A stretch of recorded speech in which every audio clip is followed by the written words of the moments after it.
The fish are very important to our people. They fed us a long time ago when we didn't have the grocery store here to feed us.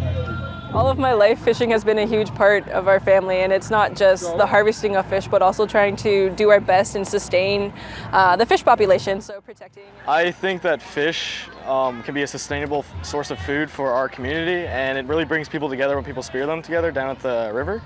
And now that the hatchery is running, it's going to be meaning that our grandchildren, my grandchildren, my great-grandchildren will see the fish thrive and use it the same way we did. Our people have a strong sense of responsibility towards the land and the water because we are part of the land. We are the caretakers of this land, the stewards of the land, and we feel responsible for it because we have to take care of it for the next 7 generations. My name is Pamajewong. I'm from Shawanaga First Nation, and I am the hatchery operator. The water to me is very significant. I mean, I grew up on the water, and my dad was a guide, and he went hunting and fishing with all sorts of people, and that's another way that we were able to sustain our family. The hatchery, we start out with getting our monitors down to the river when the spawning season begins. And what they will do is they will monitor all fish that are taken out of the river during the harvest season, and they will take down the length, the width, the sex, the time of day, you know, when the date that the fish was harvested. And on every other day, we will harvest eggs from the females, harvest some males, and fertilize the eggs. We'll make sure that they're water hard, which it takes about 45 minutes.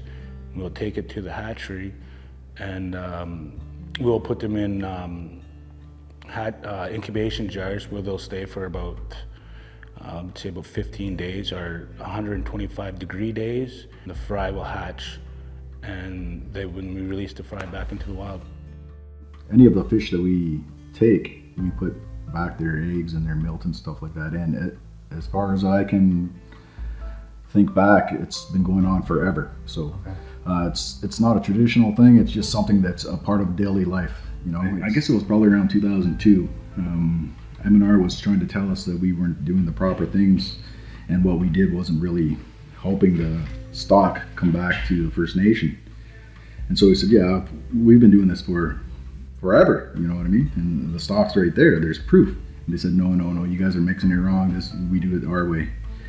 And so then he thought of an idea, and with a few other of the members, and they come up with a solution. Well, let's start our own hatchery, so to see if our way is working. So we did it exactly the same way. We would spear our fish, our female or male, and then we'd mix the eggs, and then we took it to the hatchery rather than putting it right at the river. And then we've done it. I don't know. Within probably about 2 weeks, we had our fry, and they were coming up left and right. And so M&R went and told us, hey, it does seem to be working. So some of our teachings as Anishinaabe people are that we give twice as much as we take. The importance of the fish hatchery is to demonstrate and ground our community and unite our community for the love of the water and for the love of the fish.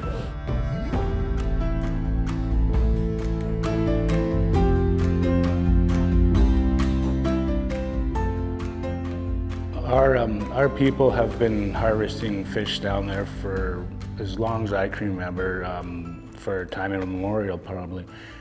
So what we do is we will take our students from our Shawanaga First Nation school, we will take them down there and we will enable them to harvest their own fish for their family.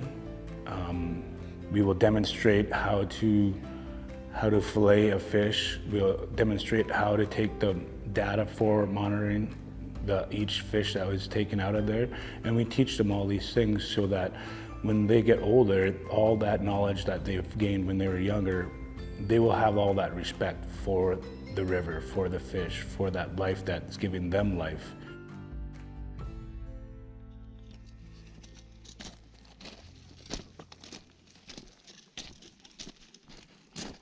It's about a 45-minute trek down to the river. So So they're getting to be on the land, learning our land base, but also connecting with the waterways. So much work goes into the hatchery. I couldn't even touch on all of the components that are such a benefit to the community. It brings the community together because it's a whole community effort to make sure that we maintain these populations of walleye. The kids always have fun, like they're always fun, they're learning, they're always, kids are kids, they'll be inquisitive, they want to learn everything. We always set up a little pool for them to spear their own fish, which I think is amazing. Get close, get close. Okay, now go. There you go. Some kids just like when the fish is harvested. Some kids like euthanizing the fish with the stick. Some kids just like doing that. But like all around, it's all good. The kids always have fun.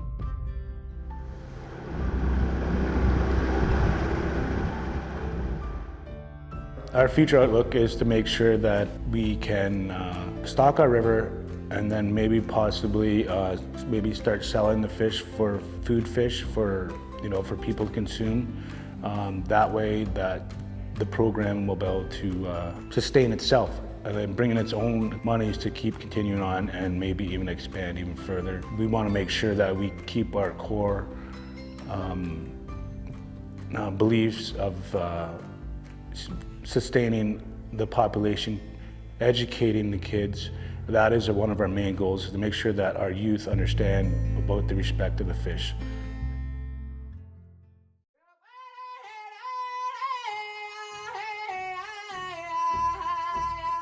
I just want to say that I'm glad to be a part of this program.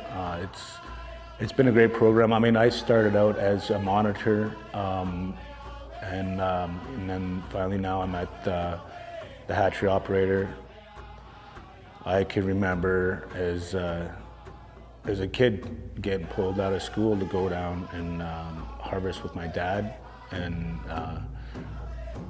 that like we'd sleep right under the stars, right by a campfire. Get up early in the morning, spear some fish, and head back out. And it's just something that's always been there in my life and with my family, and going down with my brothers and stuff, spearing fish, harvesting fish.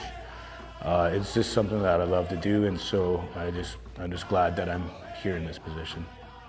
Miigwech.